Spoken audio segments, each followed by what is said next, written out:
Hey, good morning. Waking up on the side of the road again. And today I'm gonna do like a little shorts. And then my friend showed me this editing app, and I forget the name of it. I'm not good at like that, like keeping up with stuff like that, strangely. But I'm gonna try to edit all the videos and make this longer video, but just maybe showing more things. So right now, I think I'll record myself just like packing up my things. And then I'm gonna go get coffee.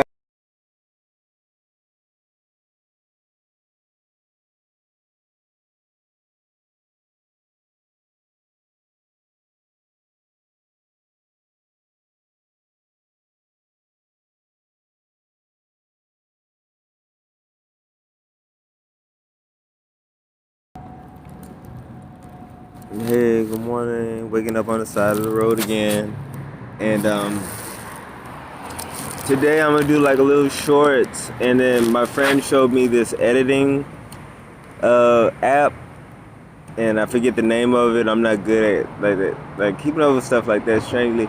But I'm gonna try to edit all the videos and make this longer video, but just maybe showing more things. So right now, I think I'll record myself just like packing up my things. And then I'm gonna go get coffee. I gotta pee, and slept well last night. And well, I was thinking about, I woke up. I've been up at least about an hour, just like underneath my tarp, and it feels so nice and snug and stuff. And I didn't want to come out because I knew it was chilly outside. But underneath the tarp and underneath my sleeping bag, it's so nice and like insulated, and yeah, it was like cozy and it felt really good. And yeah, gonna go get some coffee. All right, have a good one. I'm gonna make like it's gonna be a longer video, so we'll see what I'll create with this new app. And maybe by the time I'm like working on it, I'll figure out what the name of the app is so I can share it, because it's a free app. And maybe that's something you just do, like free apps to edit videos. I don't know, but all right, have a good one. See you soon. I'm in the Panhandle Park and I'm collecting these eucalyptus pods. It's so pretty and they smell really good. Smell kind of piney. They're around the eucalyptus tree, I suppose. That's what you call this tree. But they're pretty. They're all on the ground. This one is like a dried out one. But then the newer ones have pretty colors. The dried out ones are really pretty too.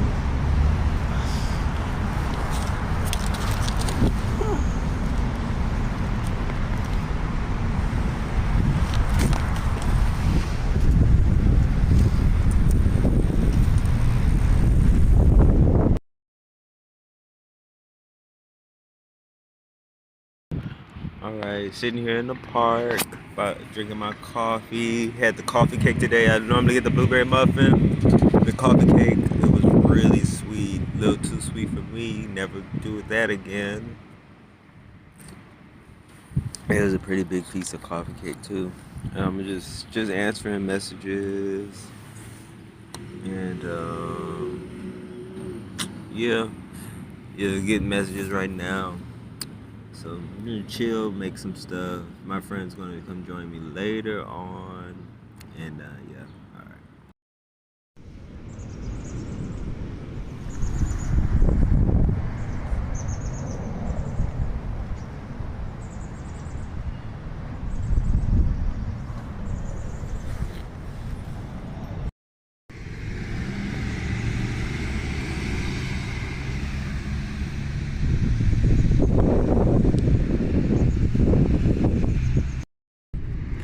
So this collection of dolls that I'm working on, I try to make them about the word disposition, and the last collection was more about freedom and what the word disposition meant to me. So this collection is about that. This one, it says, I want candy. I love candy. I always have, and I think I always will. The taste of candy is different as I've gotten older. Like, I can't eat everything, but I love Sour Patch Kids. And also, I'm gonna think more about the thought that I'm trying to get across.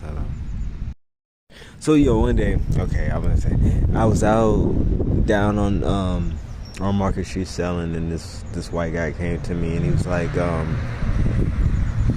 are these dolls good? And I'm asked that a lot. A lot of people think they're voodoo dolls, and I tell them they're not, and they're so convinced that they are, but they're not. I do think they're magical, but they're not voodoo dolls. I don't practice voodoo. And I said, yeah, I think so. And he was really condescending from like the beginning, but sometimes I really get caught up in like, this possibly could be a sale and I need to make a sale, especially coming from where I started off. When I had to pay rent, I really needed to make money, so I used to endure a lot of interactions because I didn't want to ruin the possibility of it being a sale. And that meant sometimes allowing people to be a little bit condescending or a little bit disrespectful because it seemed like possibly they were going to buy something. But now, luckily, because I'm living on the streets, I really don't need to pay rent. The only thing I really buy is food. And I don't really even need to buy as much food as I buy, but sometimes I want certain things, so I buy it because I have the money to do it. But yeah, he was like, are these dolls good? And I said, I believe they are, like the way I make them, I'm definitely making them from whatever it is I'm going through in the moment. And it could be a stressful situation, and I feel like all that energy does go into the dolls, but I don't make the dolls to do anything evil. But it is like a conduit, maybe is the word, to release whatever I might be going through, whether it's good or not so good. It's an expression of that moment. So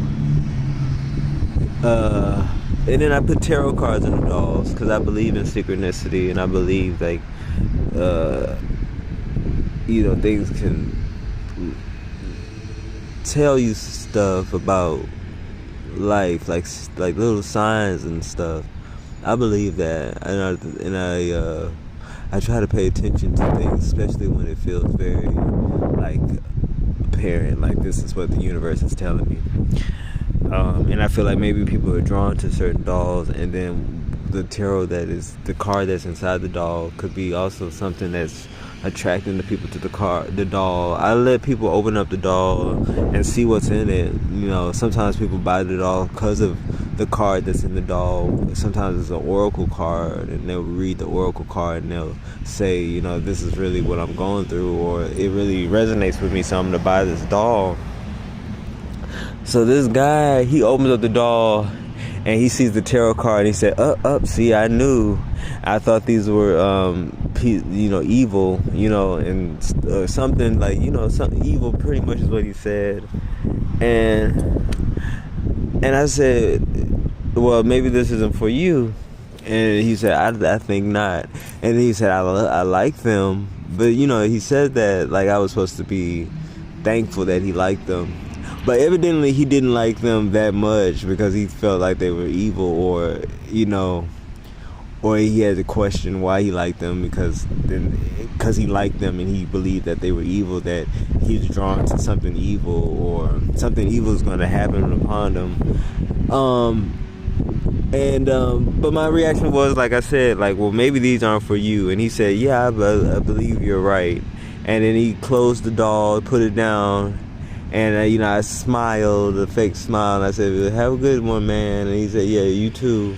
And he walked off. And I liked my reaction, but then it was like, when he left, I thought about so many more other things I could have said. Yeah, I was thinking about so many more other things that I could have said, but I feel like being attracted to the occult and like the mysteries in life is my disposition. It's just who I am, and I don't really look at those things as something to be afraid of. I look at it like with curiosity, and some people will be like, and it was strange. I was walking down the street one day, and somebody said, uh, she was on the phone, and she said, you should. She was talking to somebody else, but it felt like it was a message to me almost. But she was like, "You're curious, but you don't know what's gonna happen." Like, whoever she was talking to, I guess they were into something that like could have caused danger, and that's my thing with like the occult. I only like look at it as like if it's possible, wouldn't that be so interesting? And I don't know, is that right here? Oh no! Wow, I'm getting great, but it doesn't like the cult. Like, if it's possible, that'd be really interesting. But I'm not really that into getting too deep where I'm gonna do like magic. Like, I feel like we automatically do magic, and I think what I do is magic, more like intuitively doing magic. But I'm not like trying to do things that have been done to get the results that have been done for certain things that people have wanted. Like, hold on. Waiting for that police officer to go by. Like, maybe I'm rambling a bit, but like, I'm not interested in doing anything like necromancy, like raising the dead or anything. But anything that can help me along my journey, I try to be open to it. And my journey is like trying to figure out why I'm here and why any of us are here and what is it, what all this is. And this guy's reaction to me was like he was an angel, or maybe not an angel, but just somebody who feels like they're doing the best they can to do what is good and what is right. And I feel like, especially in this day of like information, we learn that a lot of people who we think are doing good are doing bad things, or we're a part of bad things and not even knowing, like, you know recycling, or or like, littering. I mean, that might not be a good example because you kind of know you're doing something bad when you litter. But I don't. If global warming is true, because some people feel like it's not true, I don't really know. I feel like I witnessed a change in the weather since I've been a child to now. So I don't know. I can't really say. I'm not. I just don't really having like a a set in stone opinion on things. But if it is true, if we had known, maybe we should have did things in the past to better preserve our future, because a lot of this stuff people have been talking about for a long time, and there's many examples of that, or just being a part of things that are just very evil or just corrupt. Not, evil might be not a little extreme, but corrupt systems that we're a part of, but we think that they're good, or we think that we're doing a good thing because that's what we was told was good. But things are always coming to light and letting us know like there was stuff like going on in these places, so for him to look at these things that I create, which I think are beautiful, I try to make them all beautiful. I try to make them all psychedelic, and for him to say it's evil, um, and he's not the only one. There's many people who do it, but would say they're creepy as fuck, and I like that. But I also try to make them very pretty. So, you know, I think creepy as fuck is just, a part of it, but also pretty, but but yeah, but being interested in these things, because I've dated people who try to deter me away from things, or try to make me more interested in one thing, into things that they thought was what we should all be interested in, or if I wanted to be with them, I needed to be interested, and I needed to stop being interested in like what they felt was darkness or stuff. but it comes back to the word disposition. Like, this is just my disposition. I'm interested in these things, and I have been since a child. And it got it got stronger as I got older. But but it's just yeah. But into it in my own way. Something blew away. I had to. I hope I could put, like, I kind of cut off the videos, and I hope I could put them all back in order again. I hope it's easy when I edit this. But one thing I would say I am, like, loving as I get older, I am more, like, confident in my being. And when I was younger, I did let a lot of people lead me in ways, and the older I get, the more I see how no one really knows anything. They might know a lot of what they know, but they don't know everything. And I think when I was younger, I assumed older people knew more than me, and some of them do, especially if they had the experience of something. Like, that's the one thing that I do listen to. Like, if they had an experience, I put that in consideration because it was a lived experience. But when it comes to certain things, I can't really explain. Sometimes they don't know more, and just because they're older doesn't mean they have your best interest in mind. Sometimes people do want to manipulate you in a way that they just want things to kind of go their way, and not do it too. And in a sense, I guess we don't mean any harm. We just want what we want so badly that we are willing to, I guess, do what we gotta do to get it. And I think that we think we're doing something good, but it could cause harm when you're trying to persuade other people to go along with it, because it, to make someone second guess their being in the world, should I say it could be harmful? I don't know if this isn't fair, because everybody needs to have a right to be themselves.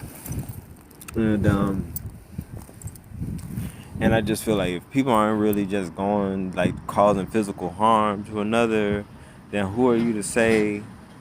I mean, there's other types of harm. There's physical, there's mental, all sorts of, like, harm that you could do to another. But if you're not really seeing that, and I don't know, you really can't judge people on appearance. You can't just say, look at people and just say, because sometimes the scariest, darkest person could be the sweetest person. But, it's just not, it's not that black and white. Everybody has a little bit of both, and some people have a little bit more than others, but you still can't base it on appearance. You really just have to get to know the person, and then even when you think you know somebody, you might still find out more things that are hidden. So you gotta just not you gotta be open in a sense, and kind of not surprised. Like, when you do find something, I'd be like, oh, you just, maybe as you get older, you lose that surprise, or maybe because the age we're in, where everything's, like, nothing's hidden anymore. People are exposing themselves deliberately, and then things that people try to hide, or even, it gets, it comes forward, and now it's just sort of like, I'm not surprised. I'm not like, you never know. You never can tell what's going on. So, but still, if you see something, you just really can't, like the church. Like, the church is a beautiful building, but you don't know what's going on in the church. You don't know. You don't know what's going on in places that just look like it's good and everything. But, so when I think about the word disposition, I'm just like, this is just how it is for me. And so these dolls are all going to be kind of about that in some sort of way. It might veer off into another direction. But, ooh, excuse me, what is that? Oh, that was a piece of grass. It might veer off into another direction, but the ultimate purpose was about disposition and just accepting who I am and my interests. And another thing, like every now and then I meet people who get it, and that's so good. Like I feel like the last person who bought a doll for me got it. The person I met before them, we even sat down, and I got nervous because I get nervous about talking. But that's really what it is that I want. I want to open up conversations, and we sat down and we talked about the dolls, about art, about psychology, and you know, not really knowing and all these things. And I really enjoyed that, and I hope that that happens more. And it happens. It does happen. But sometimes people just buy dolls and just like they just like it because they like the art. But it is nice to meet like other philosophers, other curious seekers and wanderers. So anyway, let this end. All right.